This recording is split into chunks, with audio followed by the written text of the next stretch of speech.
Hey there, welcome back to Hello Pumpkin Studios, and in today's episode we are going to use this Sika self-leveling sealant because we have a crack in our driveway.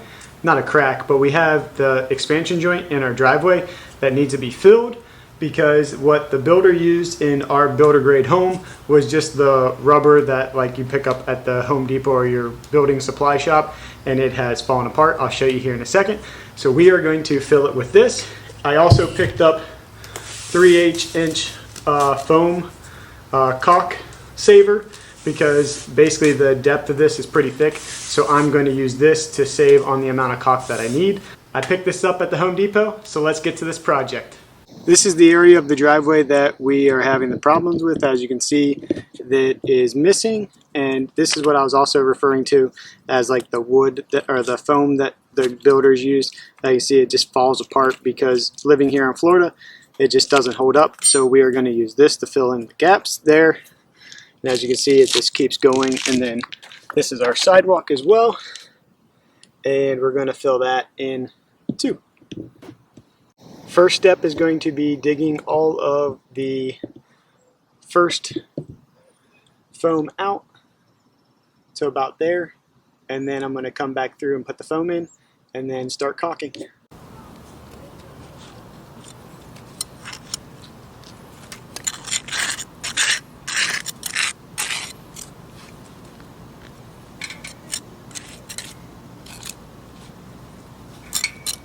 I got all the pieces dug out, as you can see here, all dug out. So now I'm going to come back through, add the polyfoam caulk saver, and then I will start caulking after that.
Dusk has fallen, so the lighting might not be perfect, but there it is, all put in there, and it's self-leveled. So now you have to wait 24 hours for it to perfectly dry. I also wanted to show that we did the sidewalk, and this stuff goes pretty quickly, so I recommend having more than what you think you're going to need. This section of sidewalk right here took 2 whole cans of 10 ounce, and it has been 24 hours and it's all cured, and ultimately it's just going to have a rubber texture and spring to it. I know the camera's not going to pick it up, but basically just a rubber spring to it, and that's all she wrote for this project.